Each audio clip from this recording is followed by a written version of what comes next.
Indian തിരഞ്ഞെടുപ്പ് പ്രക്രിയയിൽ voter കഴിഞ്ഞാൽ ഏറ്റവും അധികം പ്രാധാന്യം കൽപ്പിക്കുന്നത് വോട്ട് രേഖപ്പെടുത്തിയ മെഷീനുകൾക്കാണ്. വോട്ടെടുപ്പ് അവസാനിക്കുന്നത് മുതൽ ഫലപ്രഖ്യാപനം നടക്കുന്നത് വരെയുള്ള കാലയളവിൽ ലക്ഷക്കണക്കിന് വോട്ടർമാരുടെ വിധി പേറുന്ന ഇലക്ട്രോണിക് വോട്ടിംഗ് മെഷീനുകൾ എവിടെ എങ്ങനെ സൂക്ഷിക്കുന്നുവെന്നത് ജനാധിപത്യത്തിന്റെ സുതാര്യതയുമായി നേരിട്ട് ബന്ധപ്പെട്ടിരിക്കുന്നു.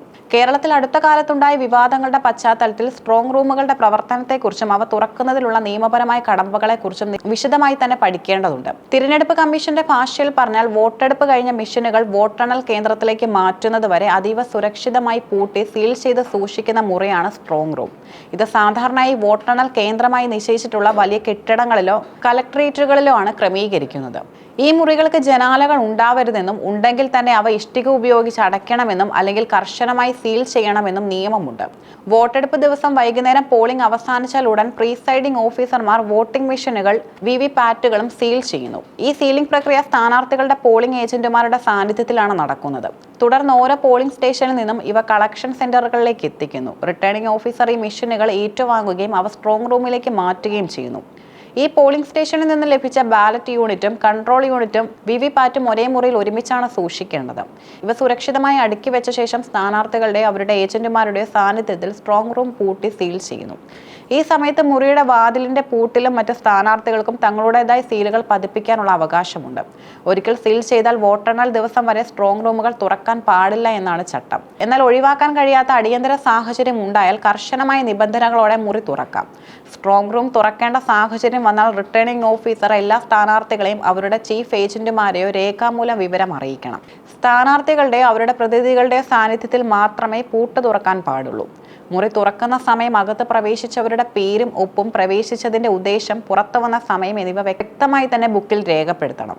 മുറി തുറക്കുന്നത് മുതൽ തിരികെ സീൽ ചെയ്യുന്നത് വരെയുള്ള മുഴുവൻ നടപടിക്രമങ്ങളും വീഡിയോയിൽ പകർത്തണം. നെന്മാറിൽ സ്ട്രോങ് റൂം തുറക്കാനുള്ള നീക്കം വിവാദമായത് ഇത്തരം നടപടിക്രമങ്ങളിലെ വീഴ്ചയും EVM-നൊപ്പം സൂക്ഷിക്കാൻ പാടില്ലാത്ത രേഖകൾ സ്ട്രോങ് റൂമിൽ വെക്കാൻ ശ്രമിച്ചത് മൂലമാണ്. ഒരു സ്ട്രോങ് റൂമിന് ചുറ്റും 3 തലത്തിലുള്ള കാവലാണ് ഏർപ്പെടുത്തുന്നത്. സ്ട്രോങ് റൂമിന്റെ വാതിലിന് തൊട്ടടുത്തുള്ള സുരക്ഷാ ചുമതല കേന്ദ്ര സുരക്ഷാ സേനയ്ക്കാണ്.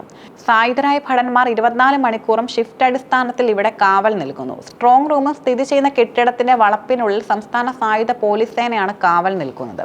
കെട്ടിടത്തിന് പുറത്തെ റോഡുകളിലും പരിസരത്തും ലോക്കൽ പോലീസ് സുരക്ഷ ഉറപ്പാക്കുന്നു. കൂടാതെ സ്ട്രോങ് റൂമും പരിസരവും CCTV നിരീക്ഷണത്തിലായിരിക്കും. ഈ ദൃശ്യങ്ങൾ കാണുന്നതിനായി സ്ഥാനാർത്ഥികളുടെ പ്രതിനിധികൾക്ക് പ്രത്യേക കൺട്രോൾ റൂം സൗകര്യം തിരഞ്ഞെടുപ്പ് കമ്മീഷൻ ഒരുക്കാറുണ്ട്. വോട്ടെണ്ണൽ ദിവസം രാവിലെ നിശ്ചയിച്ച സമയത്ത് റിട്ടേണിംഗ് ഓഫീസർ, നിരീക്ഷകർ, സ്ഥാനാർത്ഥികൾ എന്നിവരുടെ സാന്നിധ്യത്തിലാണ് സ്ട്രോങ് റൂം തുറക്കുന്നത്. ആദ്യം പോസ്റ്റൽ ബാലറ്റുകളാണ് എണ്ണുന്നത്. തുടർന്ന് സ്ട്രോങ് റൂമിൽ നിന്നും കൺട്രോൾ യൂണിറ്റുകൾ മാത്രം കൗണ്ടിംഗ് ഹാളിലേക്ക് മാറ്റുന്നു. ബാലറ്റ് യൂണിറ്റുകൾ സ്ട്രോങ് റൂമിൽ തന്നെ തുടരും. കൗണ്ടിംഗ് ടേബിളിൽ എത്തുന്ന ഓരോ മെഷീന്റെയും സീരിയൽ നമ്പറുകളും സീലുകളും സ്ഥാനാർത്ഥികളുടെ ഏജന്റുമാർ പരിശോധിക്കാൻ അവസരം നൽകുന്നുണ്ട്.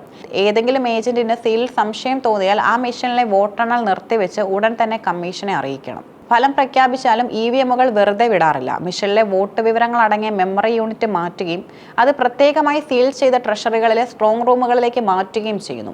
കുറഞ്ഞത് 45 ദിവസമെങ്കിലും ഇവ ഇലക്ഷൻ പെറ്റീഷനുകൾക്കായി സൂക്ഷിച്ചു വെക്കേണ്ടതുണ്ട്. കോടതിയുടെയോ കമ്മീഷന്റെ ഉത്തരവില്ലാതെ പിന്നീട് ഇവ തുറക്കാൻ കഴിയില്ല. ജനാധിപത്യത്തിൽ ജനങ്ങൾ രേഖപ്പെടുത്തിയ വോട്ടിന്റെ കൃത്യത ഉറപ്പാക്കുക എന്നത് ഭരണഘടനാപരമായ ബാധ്യതയാണ്. സ്ട്രോങ് റൂമുകളിലെ സുരക്ഷയിൽ ഉണ്ടാകുന്ന നേരിയ പാളിച്ച പോലും തിരഞ്ഞെടുപ്പ് അട്ടിമറിക്കപ്പെട്ടുവെന്ന ആരോപണത്തിന് ഇടയാക്കും.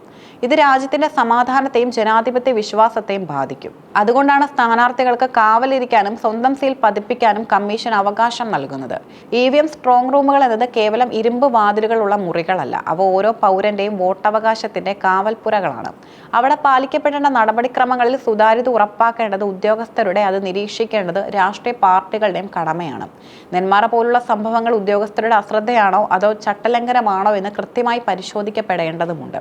എങ്കിൽ മാത്രമേ വോട്ടിംഗ് മെഷീനുകളിലെ ജനങ്ങളുടെ വിശ്വാസം കാത്തു സൂക്ഷിക്കാൻ സാധിക്കൂ.